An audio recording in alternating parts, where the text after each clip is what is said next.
Es-tu fatigué de tourner en rond, n'est-ce pas? De commencer avec énergie et de t'abandonner dès que les choses deviennent difficiles. D'avoir des idées, des plans, des objectifs, mais pas l'état d'esprit nécessaire pour les soutenir. Écoute-moi bien, rien, absolument rien dans ta vie ne changera tant que tu ne changeras pas ta manière de penser.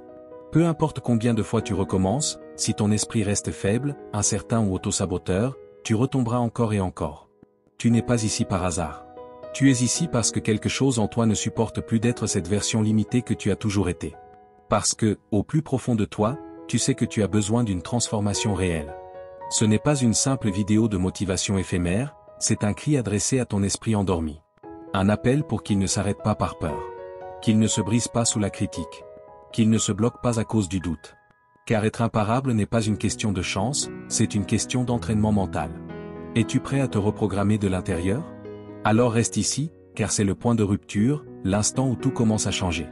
Avant de commencer cette vidéo, je veux que tu fasses quelque chose de puissant. Va dans les commentaires et écris avec conviction cette phrase, je décide d'être mentalement imparable. Je suis stoïque.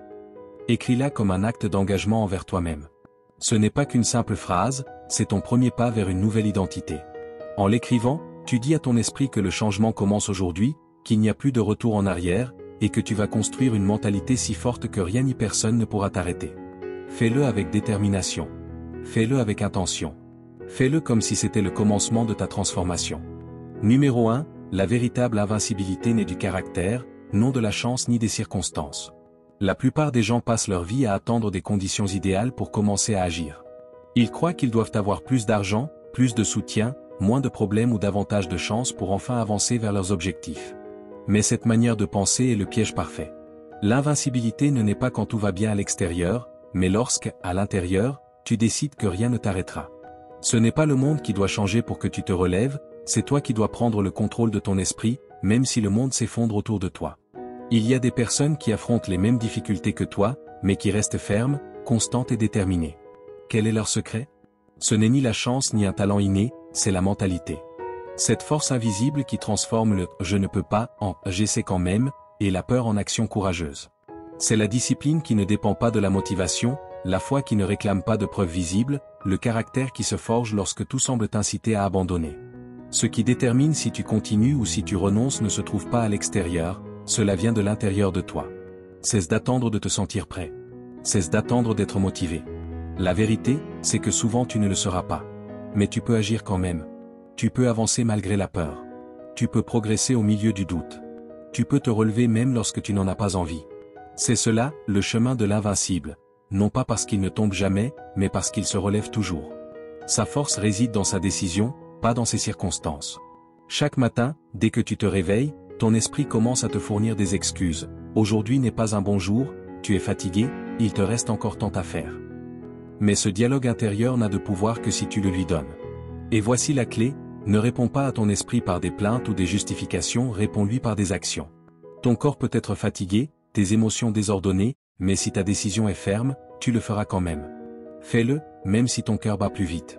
Fais-le, même si le doute crie en toi. Fais-le, parce que chaque pas forge ton caractère, et c'est cela qui compte plus que n'importe quel résultat. Le stoïcisme enseigne que nous ne sommes pas responsables de ce qui se passe à l'extérieur, mais bien de la manière dont nous choisissons de réagir. La véritable liberté se trouve dans ce choix intérieur. Choisir d'être ferme quand tout vacille, choisir d'agir quand tout paralyse, choisir de garder sa dignité même dans la douleur. Être stoïque, ce n'est pas être froid ni insensible. C'est être profondément conscient que tu es celui qui donne un sens à chaque expérience, et que rien ni personne n'a de pouvoir sur toi, sauf si tu le lui accordes. Sois radicalement honnête avec toi-même, combien de temps as-tu perdu à attendre des conditions parfaites? Combien de fois as-tu dit « demain » alors que tu savais que le moment, c'était maintenant? Cesse de négocier avec ton esprit. Il n'a pas besoin d'être d'accord avec toi pour t'obéir. Tu n'as pas besoin d'en avoir envie pour commencer. Tu as juste besoin de le faire. Le reste viendra ensuite, la motivation, la clarté, la direction, mais jamais avant d'avoir agi. Aujourd'hui peut être ce point de bascule. Non pas parce que le monde a changé, mais parce que tu as décidé de changer la façon dont tu existes en lui. Engage-toi envers toi-même, non envers la version parfaite que tu espères devenir un jour, mais envers le guerrier que tu es aujourd'hui, avec ce que tu as, et malgré ce qui te manque. C'est là la force la plus redoutable, celle de quelqu'un qui avance, même incomplet, mais déterminé. Quelqu'un qui ne se laisse pas définir par son environnement, mais par sa volonté. Fais-toi cette promesse silencieuse chaque jour, je ne cherche pas la perfection, je cherche la constance. Et dans cette constance, tu deviendras quelqu'un qui ne renonce pas, non pas parce qu'il ne souffre pas, mais parce qu'il choisit de ne pas s'arrêter. C'est cela, être invincible. Non pas un héros sans blessure, mais un être humain avec des cicatrices, qui a choisi de continuer d'avancer. Et quand tu regarderas en arrière et que tu verras tout ce que tu as traversé sans t'être arrêté, tu comprendras que ce n'était jamais la chance, jamais la motivation, mais bien la décision. Le moment où tu as cessé d'agir selon ce que tu ressentais, pour agir selon ce que tu savais nécessaire, c'est là que ta liberté a commencé. C'est là qu'a commencé ton invincibilité. Numéro 2, s'examiner soi-même est la clé pour détecter les pensées qui nous freinent. Combien de fois as-tu ressenti qu'il y avait quelque chose en toi qui te retenait, même si, extérieurement, tout semblait aller bien? Peu importe combien tu t'efforces, il y a parfois une force invisible qui t'empêche d'avancer, sans que tu comprennes toujours pourquoi. Cette force, ce sont tes croyances. Je ne parle pas ici des croyances religieuses ou philosophiques, mais de ces pensées profondément enracinées qui agissent comme des filtres, des idées sur toi-même, sur ce que tu mérites, sur ce qui est possible ou impossible. Elles sont si ancrées que tu ne les remets même plus en question. Elles opèrent en silence, orientant tes décisions, limitant ta vision et influençant tes résultats. Le véritable ennemi n'est pas toujours à l'extérieur. Parfois, il se cache dans les coins les plus intimes de ton esprit, sous la forme de phrases comme « Je ne suis pas fait pour ça ». « Il est trop tard pour moi. Les autres sont meilleurs. Je suis comme ça, je ne peux pas changer. » Tu vois? Ce ne sont que des idées. Mais elles ont le pouvoir de saboter entièrement tes opportunités. La différence entre avancer ou rester bloqué ne dépend pas toujours du talent, de la chance ou de l'intelligence, mais de la mentalité. Ce sont ces histoires que tu te racontes quand personne ne te voit. Ces jugements automatiques que tu traînes depuis ton enfance ou des moments douloureux du passé. Et c'est là qu'intervient l'autoréflexion, t'observer, te questionner, te poser des questions inconfortables. Car on ne peut changer que ce que l'on est capable de voir. Si tu ne détectes pas tes croyances limitantes, elles continueront d'agir comme un vieux logiciel dans un système moderne. Elles te feront répéter les mêmes schémas, inventer des excuses, t'éloigner de ce que tu veux vraiment. Mais si tu commences à les regarder avec honnêteté, si tu as le courage de te demander, ce que je pense de moi, est-ce vraiment vrai? Alors tu auras le pouvoir de les transformer. Beaucoup de personnes veulent changer leur vie, mais peu sont prêtes à changer leur manière de penser. Elles veulent des résultats différents sans jamais examiner les croyances qui guident leurs décisions. Il ne suffit pas de faire plus d'efforts, il faut penser différemment, voir différemment, interpréter différemment. Si tu ne te remets pas en question, tu te condamnes à répéter ce que tu connais déjà. Mais si tu décides de t'observer chaque jour, ne serait-ce que 5 minutes, tu t'ouvriras à une nouvelle version de toi-même. Tu n'as pas besoin de livres compliqués ni de philosophies abstraites pour commencer. Tu as juste besoin de t'asseoir avec toi-même et d'observer. Demande-toi, quelle idée, aujourd'hui, m'a fait douter de moi? Quelle pensée automatique m'a saboté? Pourquoi ai-je cru que je n'étais pas capable? Et surtout, d'où vient cette pensée? Est-elle vraiment à moi, ou l'ai-je héritée? Est-elle réelle, ou vient-elle d'un moment de douleur? C'est ici que la pratique stoïcienne devient une guide silencieuse mais ferme. Les stoïciens comme Épictète ou Marc Aurèle enseignaient que ce qui compte le plus, ce n'est pas ce qui se passe à l'extérieur, mais la manière dont tu l'interprètes. Ils savaient que le véritable pouvoir de l'être humain réside dans sa capacité à s'examiner lui-même, à observer ses propres pensées, à décider lesquelles garder et lesquelles laisser partir. Cette pratique quotidienne d'auto-observation est le cœur même de la croissance, non pour te juger, mais pour te libérer. Fais de l'autoréflexion un rituel, non un châtiment, mais un entraînement. Chaque fois que tu te surprends à douter de toi, arrête-toi et écris ce que tu es en train de penser. Donne un nom à cette croyance. Et une fois qu'elle est face à toi, demande-toi, est-ce que je veux continuer à porter cela, ou est-ce que je choisis une nouvelle perspective? Parce que oui, tu peux choisir. Tu n'es pas condamné à penser comme avant. Ton esprit n'est pas gravé dans la pierre. Quand tu adoptes cette pratique comme une habitude, quelque chose change. Tu ne réagis plus de la même façon, tu ne te parles plus de la même manière. Tu commences à voir des opportunités là où tu ne voyais que de la peur, tu ressens de la liberté là où tu ne voyais que de la rigidité. Et peu à peu, sans même t'en rendre compte, tu commences à vivre depuis une identité plus saine, plus courageuse, plus authentique. Ne sous-estime jamais le pouvoir de te connaître toi-même, car seul celui qui s'observe peut se transformer. Seul celui qui se remet en question peut se libérer. Et seul celui qui ose affronter son propre reflet avec honnêteté peut, un jour, dire avec fierté, « Je ne pense plus comme avant. Aujourd'hui, je choisis qui je veux être. » C'est là que commence ta véritable liberté. Numéro 3, rien ne se transforme tant que tu ne transformes pas ta façon de penser. Si tu es fatigué de voir que rien ne change dans ta vie, il est temps de te poser une question inconfortable, mais essentielle. As-tu réellement changé ta manière de penser, ou continues-tu d'interpréter le monde depuis la même perspective qu'avant? La vérité, c'est que rien ne change à l'extérieur tant que rien ne change à l'intérieur. Tu peux déménager, changer de partenaire, de travail, ou même de routine. Mais si ton esprit continue de fonctionner avec les mêmes peurs, les mêmes jugements et les mêmes croyances, tôt ou tard, tout finira par redevenir comme avant. L'esprit n'est pas un simple reflet de ce qui arrive, il est le moteur qui détermine comment tu perçois, comment tu réagis et quelles décisions tu prends. Si ta mentalité est limitée, tout te semblera insuffisant. Si elle est craintive, chaque risque te paraîtra dangereux. Si elle est rigide, chaque défi te semblera une menace. Mais si tu décides d'ouvrir de nouveaux chemins de pensée, alors ta réalité commencera aussi à s'élargir. N'attends pas qu'un facteur extérieur te pousse à changer, car cela arrive rarement. Le véritable changement commence au moment où tu prends conscience de tes pensées et que tu choisis d'en être responsable. Il ne s'agit plus de blâmer ton passé, les circonstances ou les autres. Il s'agit de t'observer et de dire, ce schéma de pensée ne me sert plus. Aujourd'hui, je choisis une nouvelle manière de penser. Cette décision, répétée chaque jour, transforme une vie stagnante en une vie en croissance. Il existe des pensées que tu répètes tant de fois dans ton esprit que tu ne les questionnes même plus. Elles sont là, comme un bruit de fond constant, je n'y arriverai jamais. Ce n'est pas pour moi. Je suis comme ça, je ne peux pas changer. Il m'arrive toujours la même chose. Et parce que tu ne les interromps pas, ces pensées deviennent des croyances, et ces croyances deviennent ta manière de voir le monde.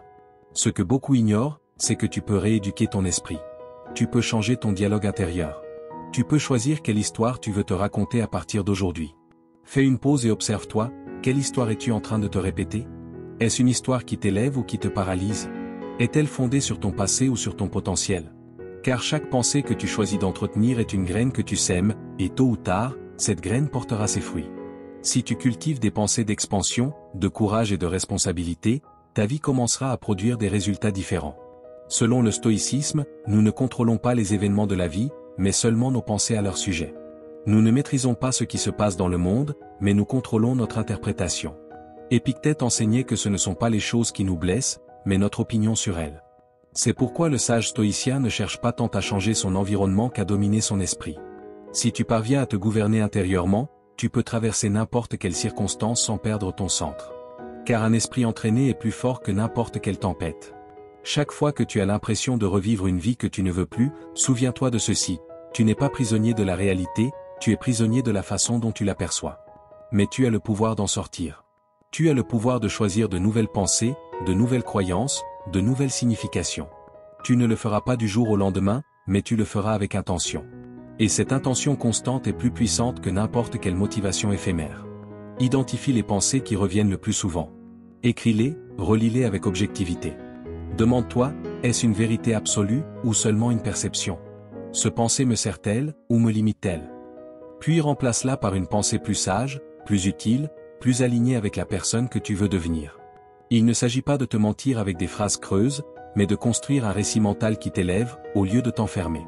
L'esprit est comme un muscle, plus tu l'entraînes avec des pensées puissantes, plus il devient fort. Et un jour, tu ne réagis plus de la même façon. Tu ne prends plus tout personnellement, tu ne paniques plus face aux problèmes, tu ne vois plus des murs là où il n'y avait que des obstacles. Parce que ta nouvelle mentalité crée une nouvelle version de toi. Et cette version n'a pas besoin que le monde change, elle change le monde de l'intérieur. Numéro 4. Réécrire ta manière de penser.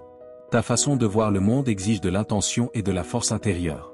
Changer ton esprit n'est pas un acte accidentel, c'est une décision courageuse. Cela ne se produit ni par hasard ni par chance. Renouveler ta manière de penser demande de l'effort, de la présence, surtout, du courage. Car lorsque tu décides de penser différemment, tu te confrontes automatiquement à tes peurs, à tes excuses, à ton ancienne histoire. Et tout le monde n'est pas prêt à regarder à l'intérieur de soi. Mais toi, tu peux le faire. Et cet acte de bravoure est le premier pas vers une vie entièrement différente. Transformer ta mentalité, c'est cesser de protéger ce qui ne te sert plus. C'est arrêter de justifier ce qui te limite. C'est oser regarder en face ces idées que tu as défendues pendant des années et dire, cela n'a plus de place dans la personne que je suis en train de devenir. Mais ce processus dérange. Parce qu'il y a une partie de toi qui s'accroche à ce qu'elle connaît, même si cela fait mal. Une partie de toi qui a peur du changement, parce qu'elle ne sait pas qui tu seras après. Et pourtant, ton avenir dépend du moment où tu décideras d'arrêter de penser comme hier. Si tu veux vraiment une vie différente, il ne suffit pas de faire des choses nouvelles, tu dois apprendre à penser d'une manière nouvelle. Tu dois cesser de chercher la même sortie à l'intérieur du même labyrinthe mental. Chaque fois que tu répètes une pensée comme « ce n'est pas pour moi, je suis comme ça, je ne changerai jamais », tu renforces une prison invisible. Le pire, c'est que tu finis par croire que la cage est le monde, alors qu'en réalité, ce n'est que ton esprit. Briser cela demande de l'intention. Chaque jour, à chaque décision, à chaque moment où tu sens que tu vas retomber dans tes vieux schémas, tu as la possibilité de faire une pause, de t'observer et de choisir autrement.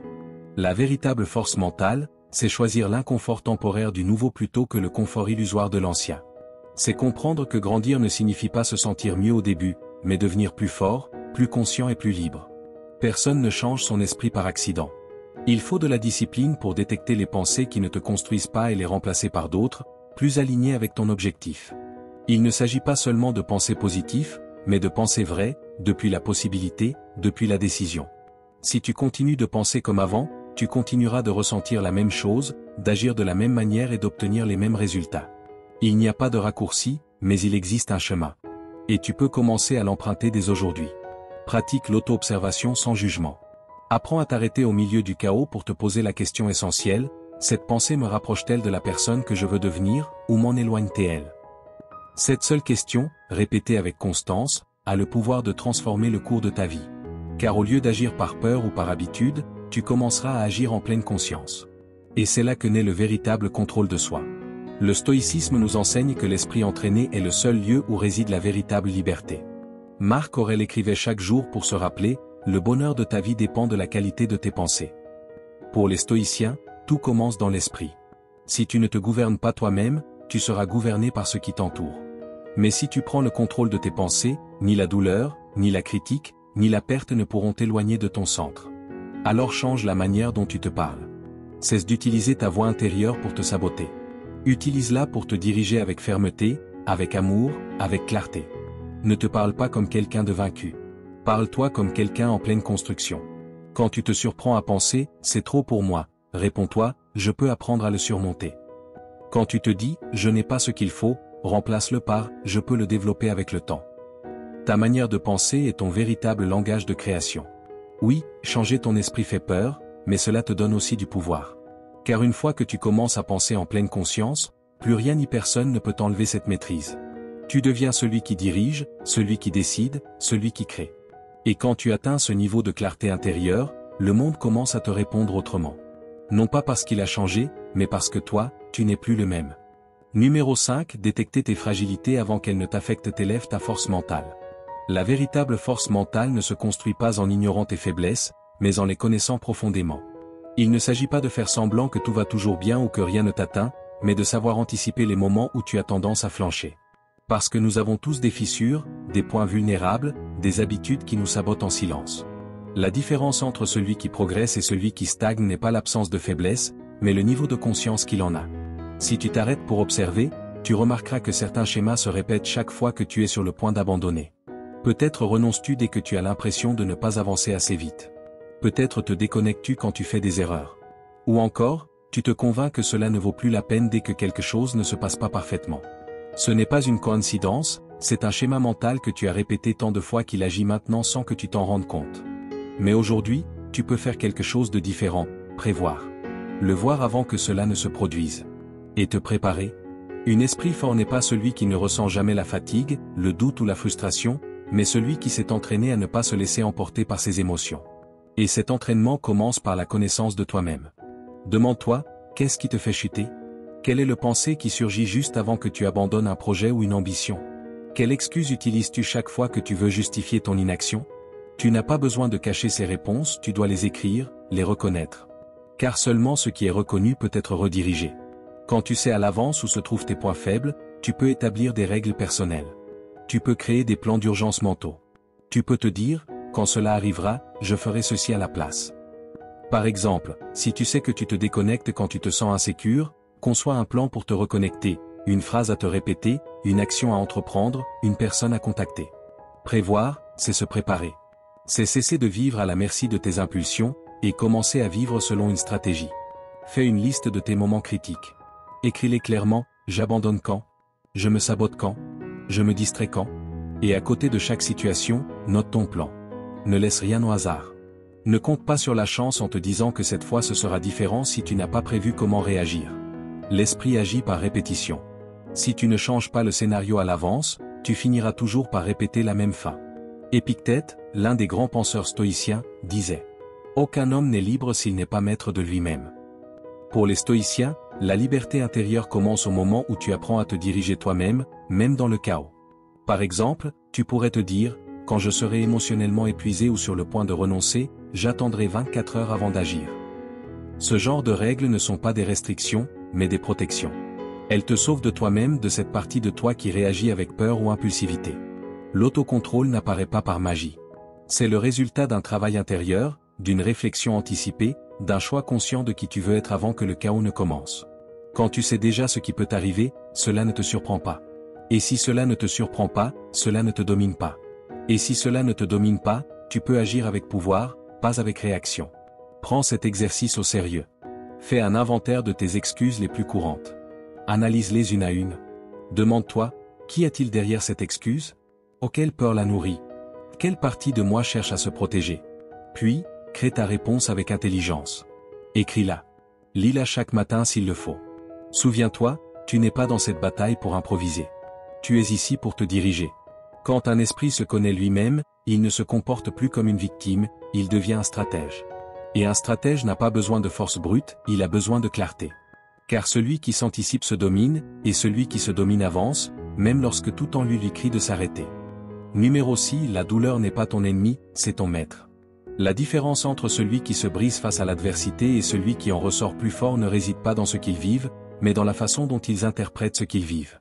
Oui, nous souffrons tous. Nous faisons tous face à des pertes, des rejets, des échecs. Mais nous ne les utilisons pas tous de la même manière. Certains se noient dans la plainte, dans la pitié, dans le « pourquoi moi ?» D'autres se relèvent en posant une question bien plus puissante, « Qu'est-ce que je peux apprendre de cela ?» Un esprit invincible ne naît pas dans le confort. Il se forge au cœur du chaos, quand tu décides de ne pas abandonner, quand tu choisis d'avancer même avec le cœur blessé. La souffrance ne disparaît pas en la niant, elle s'efface lorsque tu la transformes. Et cela, seul celui qui a le courage de regarder sa douleur en face peut le faire, en disant « Je vais transformer ceci en force ». Chaque épreuve sur ton chemin a deux visages. Tu peux la voir comme une malédiction qui t'arrête ou comme une leçon qui t'élève. Mais ce n'est pas la situation qui en décide, c'est toi. Vas-tu permettre à cette difficulté de te définir comme une victime, ou vas-tu t'en servir pour renforcer ton caractère? Les circonstances ne te forment pas. C'est ton attitude face à elles qui te forme. Il est facile de croire que la vie te punit, mais si tu changes ton regard, tu comprendras que tu n'es pas puni, tu es entraîné. Chaque chute, chaque rejet, chaque silence, chaque perte met à l'épreuve ton courage, ton engagement, ta vision. Il ne s'agit pas de nier que ça fait mal, mais de décider quoi faire de cette douleur. Tu peux t'en servir comme excuse, ou tu peux t'en servir comme carburant. Quand un coup inattendu survient, rappelle-toi ceci, la faiblesse mentale se fige, mais la force mentale s'active, non pas parce qu'elle ne ressent rien, mais parce qu'elle a appris à répondre autrement.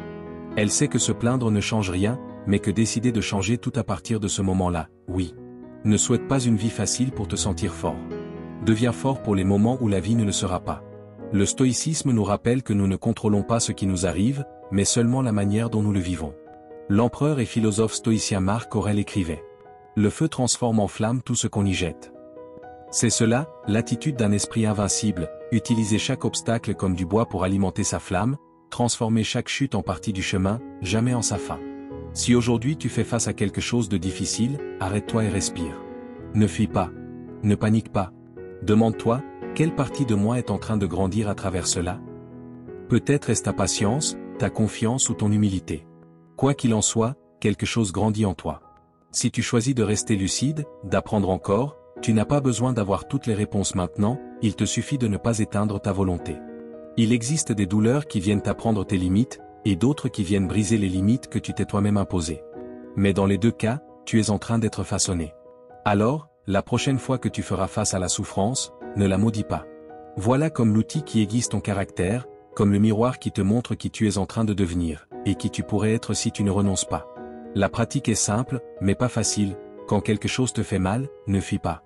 Reste. Ressens. Puis décide ce que tu veux construire avec cela. Tu peux bâtir du ressentiment ou de la résilience. Tu peux bâtir des excuses ou ton évolution. Ce choix t'appartient. Et si tu le fais avec conscience, humilité et détermination, la souffrance cessera d'être un ennemi que tu veux fuir pour devenir un allié silencieux qui t'élève sans même que tu t'en rendes compte. Tu n'as pas besoin de grands gestes pour prouver ta force. Parfois, il suffit simplement de continuer à marcher, de te relever une fois de plus, de sourire quand personne ne s'y attend. Numéro 7. La perception est une création de l'esprit. Notre esprit accorde plus d'importance à ce que nous pensons qu'à ce que nous percevons avec nos sens. Ce que tu vois, ce que tu entends, ce que tu expérimentes, n'est pas la réalité en soi. C'est l'interprétation que ton esprit en fait.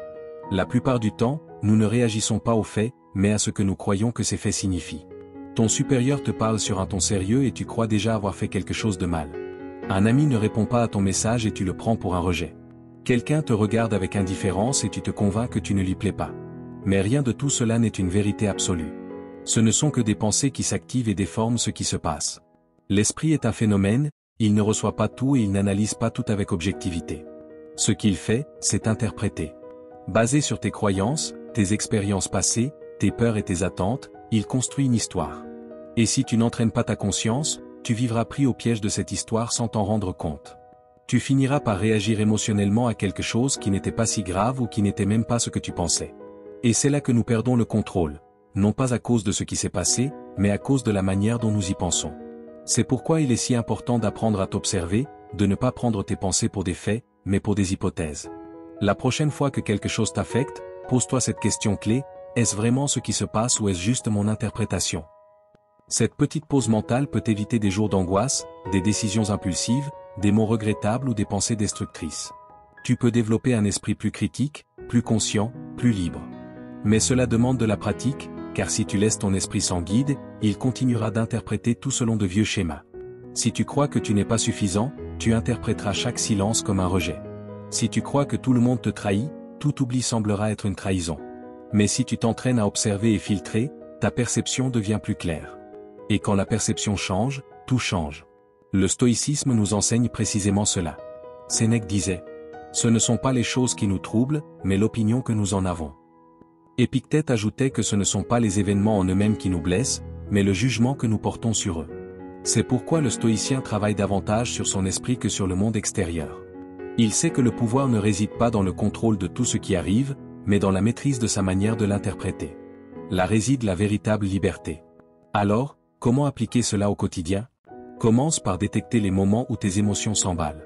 Fais une pause et écris ce qui s'est passé et ce que tu as pensé à ce moment-là. Puis remets-le en question. Cette interprétation est-elle la seule possible? Imagine maintenant comment quelqu'un d'impartial verrait la situation. En faisant cela, tu élargis ta perspective et récupères le contrôle. Il ne s'agit pas de nier tes émotions, mais de comprendre d'où elles viennent. Bien souvent, elles ne viennent pas du fait lui-même, mais de ton histoire mentale à propos de ce fait. Ce n'est pas la critique qui fait mal, mais la croyance que cette critique confirme ton pire cauchemar. Ce n'est pas l'absence de quelqu'un qui blesse, mais l'histoire que tu te racontes sur pourquoi il est parti. Si tu parviens à séparer ce qui est arrivé de ce que tu en as interprété, tu auras fait un pas de géant vers ta liberté émotionnelle. Avoir un esprit conscient ne signifie pas penser positivement tout le temps, mais penser avec clarté. Cela signifie ne pas réagir par impulsion, mais répondre avec intelligence. Cela signifie cesser de vivre selon des suppositions et commencer à vivre selon la vérité. Et la vérité, bien souvent, n'est pas dans ce que tu penses, mais dans ce que tu découvres lorsque tu te donnes la permission de t'observer sans filtre. S'entraîner à l'esprit n'est pas facile, mais c'est l'entraînement le plus précieux que tu puisses faire. Car tant que tu ne le fais pas, d'autres continueront à contrôler ton état intérieur. Un mot de quelqu'un, un geste, une nouvelle, un souvenir.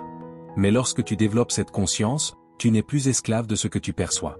Tu prends le contrôle. Et avec ce contrôle, tu peux vivre avec plus de paix, plus de puissance et plus de but. Numéro 8. Changer d'environnement ne change pas automatiquement ta mentalité. Changer d'environnement peut donner l'impression d'un nouveau départ, mais cela ne garantit pas une nouvelle version de toi-même.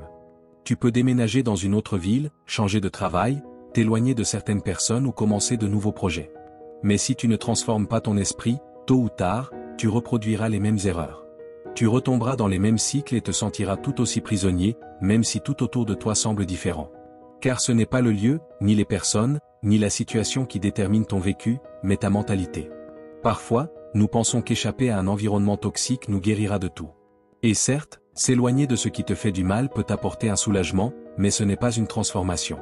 Car si tu ne travailles pas sur ce que tu as permis, toléré ou sur ce pourquoi tu n'as pas su poser de limites, tu trouveras de nouvelles façons de revivre la même histoire ailleurs.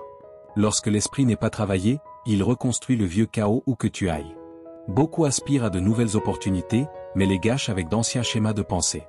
Ils rêvent de nouveaux départs, mais apportent la même version d'eux-mêmes dans le nouveau contexte. Puis ils se frustrent, se déçoivent et croient que rien ne change. Mais ce n'est pas que rien ne change, c'est qu'ils restent les mêmes, même si tout autour a changé. Si tu ne fais pas un vrai travail intérieur, tout changement externe est temporaire. Une transformation véritable se fait de l'intérieur vers l'extérieur. Tu ne peux pas forcer le changement depuis l'extérieur en espérant que l'intérieur s'adapte seul. Cela ne fonctionne pas ainsi. Tu peux être dans le meilleur environnement possible, entouré de personnes incroyables, avec de réelles opportunités. Mais si en toi tu te sens encore insuffisant, si tu penses que tu ne mérites pas, si tu répètes les mêmes schémas d'autosabotage, tu finiras par tout perdre. Non pas parce que l'environnement t'a trahi, mais parce que ton esprit n'était pas prêt à soutenir ce nouveau niveau. Alors pose-toi les bonnes questions. Quelle partie de moi répète les mêmes schémas dans différents lieux? Quelle pensée traîne avec moi, peu importe l'environnement? Est-ce que je fuis une situation ou est-ce que je choisis consciemment de me transformer? Car fuir n'est pas la même chose qu'avancer avec un but. Si tu n'es pas honnête avec toi-même, tu te mentiras à chaque fois que tu penseras que le problème venait seulement du lieu. Le stoïcisme nous rappelle que le véritable pouvoir est intérieur. Sénèque disait: « Aucun vent n'est favorable pour celui qui ne sait pas à quel port il se dirige. » Changer de lieu ne suffit pas si tu ne sais pas qui tu es ni où tu vas. Le stoïcien travaille chaque jour sur lui-même, car il comprend que la paix, la force et la clarté ne viennent pas de l'extérieur, mais de ce qu'il construit à l'intérieur. Si ton esprit est en ordre, n'importe quel lieu peut être un terrain fertile. Mais si ton esprit est en chaos, aucun environnement ne suffira. Tu n'as pas besoin d'une nouvelle ville, mais d'une nouvelle mentalité. Tu n'as pas besoin d'un autre partenaire, mais d'une nouvelle relation avec toi-même. Tu n'as pas besoin de plus d'opportunités, mais d'un toi capable de les voir, de les saisir et de les maintenir. Et cela ne s'obtient qu'avec un travail intérieur quotidien. Il n'y a pas de raccourci, pas d'excuses, seulement des décisions. Et chaque décision peut être le début d'une évolution intégrale. Cherche de nouveaux environnements si cela t'aide, mais n'oublie jamais que le plus important est qui tu es quand tu arrives dans ce nouvel endroit. Vas-tu rester la même version de toi-même, en espérant des résultats différents? Ou vas-tu devenir quelqu'un de nouveau, avec de nouvelles croyances, une nouvelle mentalité et une nouvelle vision de toi et de la vie? Changer d'environnement peut être un premier pas, mais changer ton esprit sera le véritable saut. Numéro 9. Les traumatismes internes et les blessures de l'âme créent des blocages. Ce qui nous arrête n'est pas toujours un manque de compétences, d'opportunités ou de chance. Parfois, ce qui te freine profondément, c'est un esprit blessé, une partie de toi qui a cru, rêvé, lutté, mais qui s'est finalement brisée. Cette cassure ne résulte pas d'un événement unique, mais d'une accumulation de silence, de rejet, d'échecs ou de trahison. Quand cette fracture n'est ni reconnue ni soignée, tout devient plus difficile. Tu perds ta motivation, tu doutes de toi et tu commences à vivre éteint, comme si tu n'attendais plus rien. La majorité des personnes marchent avec des blessures invisibles.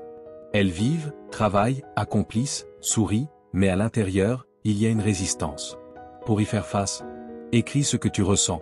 Parle à quelqu'un de confiance. Entoure-toi de lieux et de personnes qui t'élèvent. Prie, médite, marche en silence. Recherche chaque jour quelque chose qui te redonne un sens, même un petit peu. Ne sous-estime pas le pouvoir des petits pas faits avec intention. La guérison ne survient pas d'un coup, elle se construit avec constance. Chaque fois que tu choisis de prendre soin de toi, tu te soignes un peu plus. Tu n'es pas brisé, tu es en processus. Un processus n'est pas une condamnation, c'est une opportunité. Une opportunité de te reconstruire plus fort, plus sage, plus conscient. Ne te rends pas à cause de ce qui a été, crois en ce qui peut encore être. Même avec une âme blessée, tu peux créer de la beauté, aimer, grandir, servir et avoir un impact. Il te suffit de croire que tu mérites de te sentir vivant à nouveau. Et lorsque tu le feras, ton esprit cessera de traîner au sol et recommencera à voler. Numéro 10. La mentalité de croissance pour surmonter la procrastination et avancer. La plupart du temps, ce n'est pas le manque de temps qui te fait procrastiner, mais la manière dont tu perçois ce que tu dois accomplir. Lorsque tu vois une tâche comme une charge, une menace ou quelque chose que tu es obligé de faire plutôt que comme un choix, ton esprit passe en mode défense. Et à partir de là, tu remets à plus tard, tu évites, tu te distrais, tu te sabotes. Pas parce que tu n'en es pas capable, mais parce que tu nourris une mentalité qui te paralyse. La bonne nouvelle, c'est que tu peux changer cette mentalité. Et quand tu changes ta manière de penser, tu changes ta relation à l'action. Une mentalité de croissance te permet de voir chaque défi comme une opportunité d'avancer, et non comme une menace pour ton confort. Peu importe si la tâche est difficile, si le chemin est long ou si tu as déjà échoué auparavant. Lorsque tu es prêt à apprendre, à t'améliorer et à t'adapter, aucun obstacle ne peut t'arrêter. La clé réside dans la manière dont tu choisis d'interpréter la difficulté. Un défi ne bloque pas ton chemin, il entraîne ton caractère. Comprendre cela change tout. La procrastination n'est pas de la paresse, c'est la peur déguisée. Peur de se tromper, peur que cela ne soit pas parfait, peur de ne pas se sentir prêt. Mais si tu diriges ton esprit vers l'apprentissage, il n'y a aucune façon d'échouer. Tu apprends, tu avances, tu corriges, tu grandis. C'est ainsi que l'on brise le cycle de l'inaction, en cessant de chercher des résultats immédiats et en commençant à valoriser chaque pas comme partie intégrante du processus. Quand une tâche te submerge, ne pense pas au tout. Concentre-toi sur le premier pas. Le premier pas est toujours le plus difficile, mais aussi le plus puissant. Il brise la résistance et envoie un signal à ton esprit que tu es en mouvement. Une fois ce pas accompli, le reste devient plus gérable. Divise, simplifie, exécute. Ne cherche pas à être motivé pour agir. Agis, et la motivation viendra après. Établis des mini-objectifs quotidiens. Sois simple, clair, concret. Ne cherche pas à tout terminer aujourd'hui, cherche à avancer aujourd'hui, et célèbre chaque progrès, même minime. Lorsque tu te concentres sur le progrès plutôt que sur la perfection, la peur perd de son pouvoir. Et c'est ce dont tu as besoin, réduire la charge émotionnelle qui entoure l'action pour avancer sans autant de barrières mentales. Le stoïcisme nous rappelle que ce qui nous empêche d'agir n'est pas la taille du problème, mais notre interprétation de celui-ci.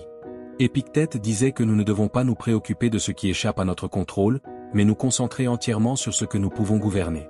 Et cela commence par le choix de notre attitude. Le stoïcien agit non pas depuis l'émotion, mais depuis le but. Il n'attend pas des conditions idéales, il s'adapte, et en s'adaptant, il devient imparable.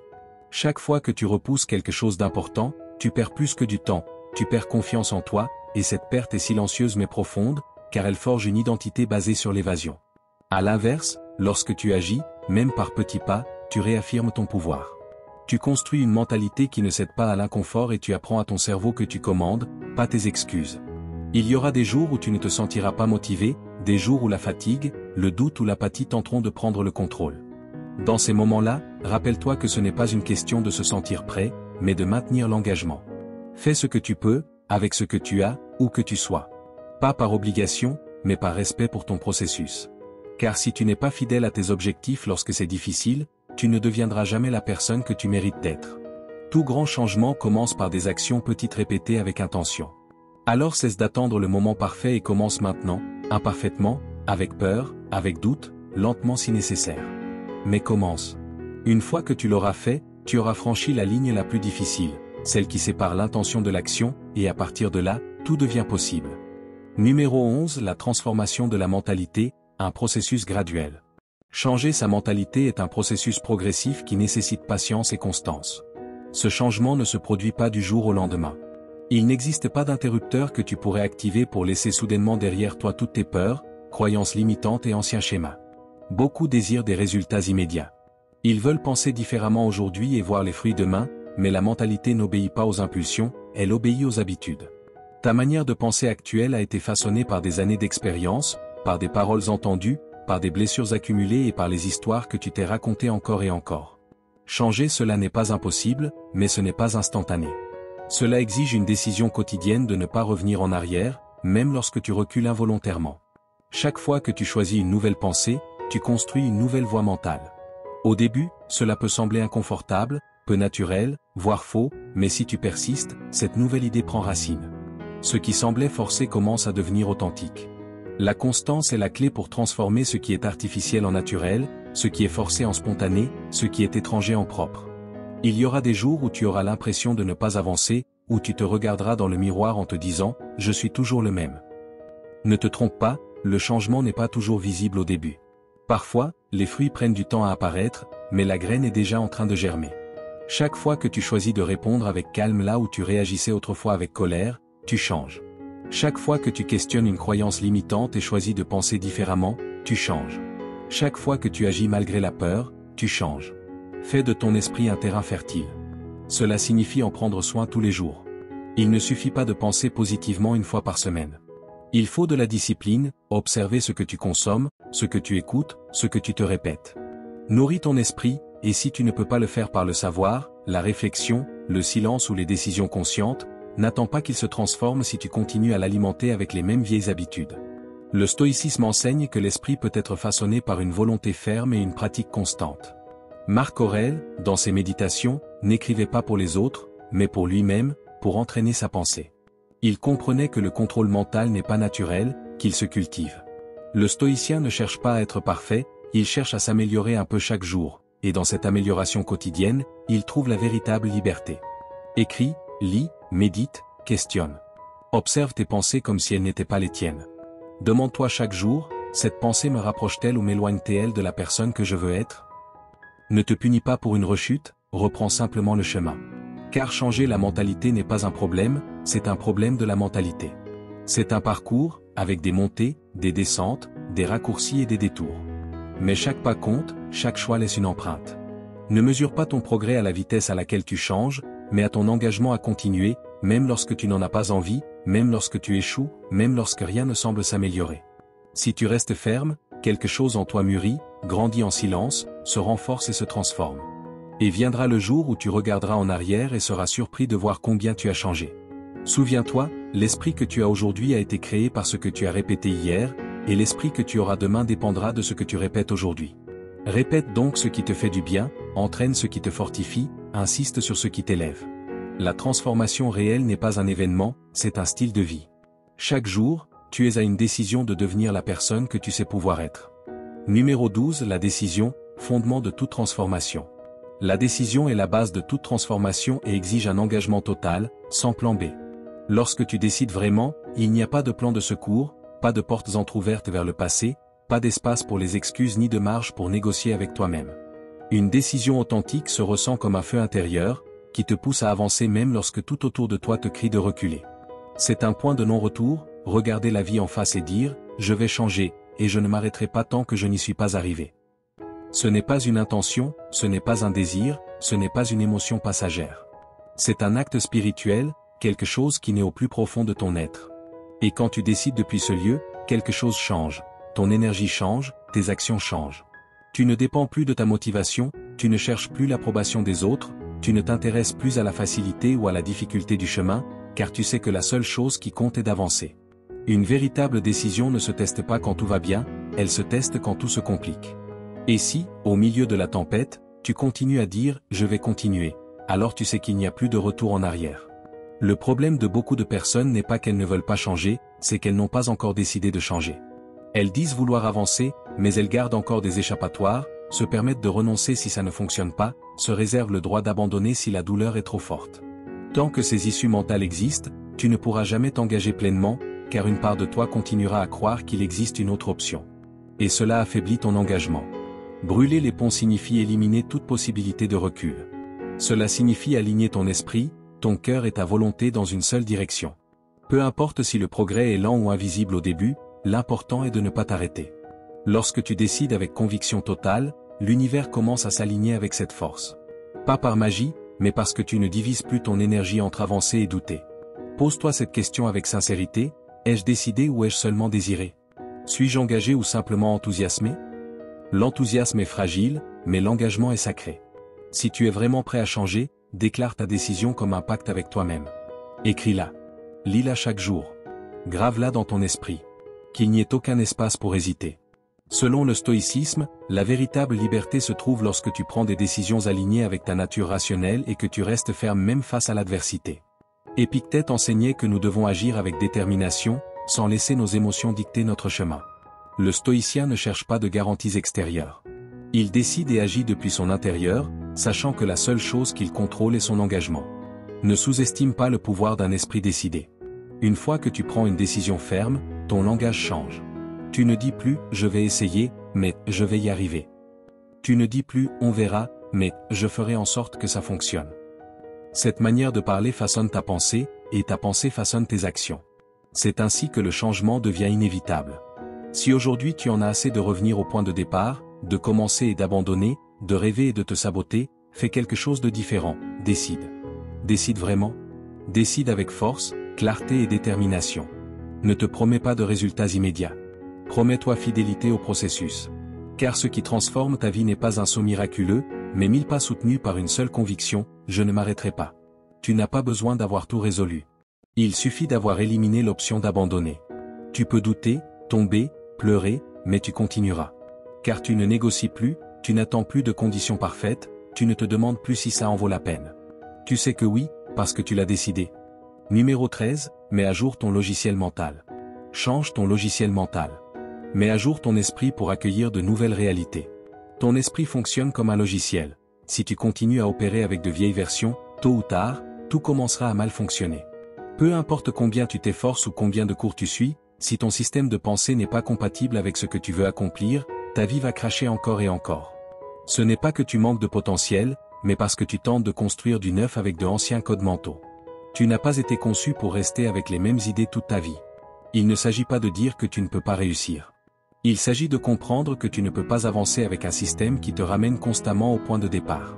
C'est pourquoi tu dois te mettre à jour, mentalement, spirituellement, intérieurement. Et mettre à jour ton esprit ne consiste pas seulement à répéter des phrases positives.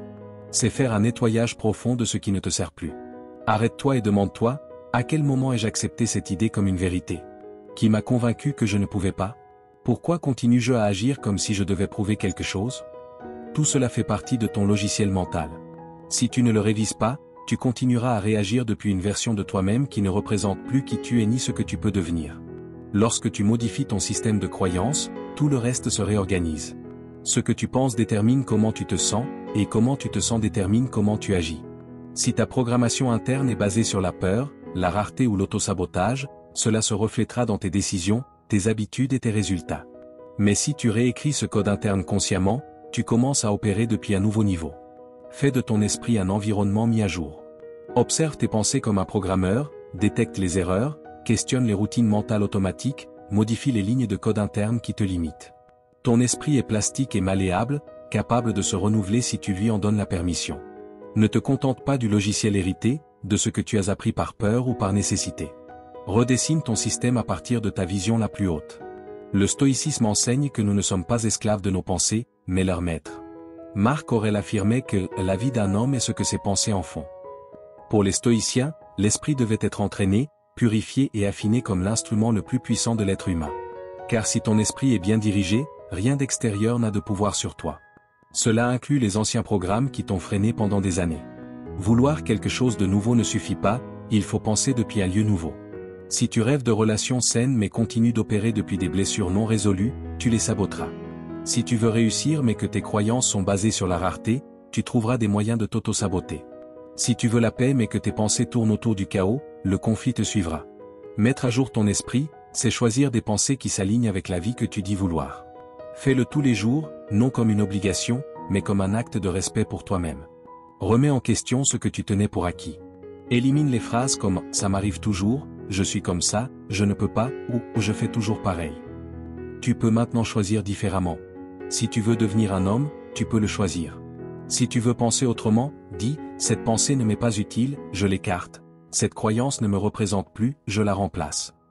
Dans cette reprogrammation quotidienne, naît une version de toi plus lucide, plus libre et plus efficace. Ton esprit a du pouvoir, mais seulement si tu contrôles ce que tu lui permets de traiter. Tu n'es pas un dispositif obsolète, tu es un système en constante évolution, et comme tel, tu mérites d'être mis à jour. Arrête de réagir depuis le passé. Arrête de traîner des schémas qui ne te correspondent plus. Installe une nouvelle manière de penser, plus consciente, plus fonctionnelle, plus toi. Car lorsque tu mets à jour ton esprit, ta vie commence à s'écouler plus facilement, avec moins d'erreurs et beaucoup plus de résultats. Numéro 14. Protège ton esprit comme un temple. Protège ton esprit et filtre les pensées nocives. Ton esprit est un temple, et ce que tu permets d'y entrer détermine la qualité de ta vie. Si tu ne filtres pas, si tu ne protèges pas, si tu n'es pas attentif, tu te retrouveras envahi par des pensées étrangères, des croyances héritées, des peurs empruntées. L'esprit ne se contamine pas seulement par ce que tu vois ou entends, mais aussi par ce que tu choisis de répéter. Chaque pensée que tu ne remets pas en question a le pouvoir de s'ancrer et de conditionner tout ce que tu fais. Tout comme tu ne permets pas à quelqu'un de rentrer chez toi avec de la boue et de détruire tes affaires, tu ne devrais pas laisser entrer des pensées toxiques qui souillent ta paix intérieure. Mais cela ne se fait pas par la force. Cela se fait par vigilance mentale, conscience et discipline. La pensée négative ne crie pas toujours. Parfois, elle se déguise en réalisme, en autocritique ou en prudence. Et si tu n'es pas vigilant, elle te convainc. Elle te convainc que tu ne peux pas, que ça ne vaut pas la peine, que le changement est trop difficile. Protéger ton esprit signifie apprendre à s'arrêter et observer ce que tu penses. Toutes les pensées ne méritent pas ton attention. Tout ce qui apparaît dans ta tête n'est pas vérité. Tu peux les défier, les regarder en face et leur dire, tu n'es pas utile, je n'ai pas besoin de toi. C'est cette force intérieure qui transforme, la capacité de choisir quelles pensées restent et lesquelles partent. Il ne s'agit pas de répéter des phrases vides. Il s'agit de rééduquer ton langage interne, de construire un environnement mental qui te renforce, qui te redonne du pouvoir lorsque tu le perds, qui te rappelle ton but lorsque le monde te distrait. Et cela nécessite pratique, vigilance quotidienne, méditation consciente et dialogue intérieur constant, pour entretenir le jardin de ton esprit. Car si tu ne le fais pas, le chaos s'en chargera. La pensée nocive ne semble souvent pas dangereuse au début. Elle commence comme un doute, une insécurité, une petite critique. Mais si tu ne l'arrêtes pas, elle se multiplie. Et après quelques jours, elle devient anxiété, peur, paralysie. Le pire est que tu commences à croire que c'est toi, que ce bruit mental est ton essence. En réalité, c'est seulement un virus que tu as laissé s'installer. Mais tu peux le nettoyer. Tu peux rebotter ton système. Tu peux revenir au calme. Tu dois seulement prendre le contrôle de ton attention. Le stoïcisme l'enseigne clairement, nous ne pouvons pas contrôler ce qui se passe dehors, mais nous pouvons contrôler ce que nous laissons entrer dans notre esprit. Marc Aurèle disait que le bonheur dépend de toi, pas de l'extérieur. Le sage stoïcien est exigeant avec ses pensées, il les observe, les filtre et les cultive. Non par arrogance, mais par responsabilité. Car tout ce qui se passe dehors commence par ce que tu tolères à l'intérieur. Fais de ton esprit un lieu sacré. Ne permets pas à la peur d'y vivre. Ne permets pas à la comparaison de te voler ta valeur. Ne permets pas au passé d'avoir plus de voix que ton présent. Chaque fois qu'une pensée te affaiblit, réponds-lui avec une pensée qui te renforce. Utilise des affirmations qui servent d'encre, non pour fuir la réalité, mais pour te rappeler qui tu es au milieu d'elle. Tu peux te dire, j'apprends à gérer cela avec paix. Je n'ai pas à croire tout ce que je pense. Je mérite de vivre avec clarté et but. Ces phrases, répétées avec intention, ne sont pas vides. Ce sont des outils, des boucliers mentaux, des rappels que tu as le pouvoir de diriger ton esprit comme tu diriges ton corps, avec direction, soin et respect. Lorsque tu commences à prendre soin de ton esprit comme de ton bien le plus précieux, tout change. Pas parce que la vie devient plus facile, mais parce que tu deviens plus fort, plus clair, plus maître de toi-même, et c'est cette clarté qui te permet de prendre de meilleures décisions, des décisions guidées par la paix et le but, non par le panique ou la réaction. Et cela, à lui seul, change tout. Numéro 15. La véritable indépendance réside dans la réponse consciente. La vraie indépendance ne consiste pas à réagir, mais à répondre avec conscience. Elle ne réside pas dans le fait de faire ce que l'on veut quand on le veut, mais dans la clarté de choisir ce qui est juste, même lorsque c'est difficile. La plupart des gens croient que la liberté, c'est suivre ses impulsions, se laisser porter par ses émotions, réagir sans réfléchir. Mais ce n'est pas la liberté, c'est l'esclavage émotionnel. C'est agir depuis un schéma, depuis une blessure, depuis une vieille histoire jamais remise en question. La vraie liberté apparaît lorsque tu peux faire une pause, observer une situation, et ne pas répondre depuis la colère, la peur ou l'impulsion, mais depuis la conscience, depuis un lieu plus élevé en toi. Cela ne signifie pas réprimer tes émotions, mais les observer et les comprendre sans les laisser décider pour toi. Si chaque fois que quelque chose te dérange tu cries, si chaque fois que tu as peur tu fuis, si chaque fois que tu souffres tu te refermes, alors tu ne choisis pas, tu réagis. Et chaque réaction automatique renforce les mêmes résultats d'avant. Le confortable est de répéter. Le connu est d'agir comme toujours. Mais ce qui est juste, c'est de prendre conscience et de changer le script. Avant de répondre, demande-toi. Cette action n'est-elle de mon intention ou de ma blessure? Cette décision reflète-t-elle mon pouvoir ou ma peur? Choisis-je depuis ma version présente ou répète-je ce que j'ai appris lorsque je ne savais pas me défendre? Choisir depuis la conscience peut faire mal, car cela signifie ne pas céder à l'impulsion de dire la première chose qui te vient à l'esprit.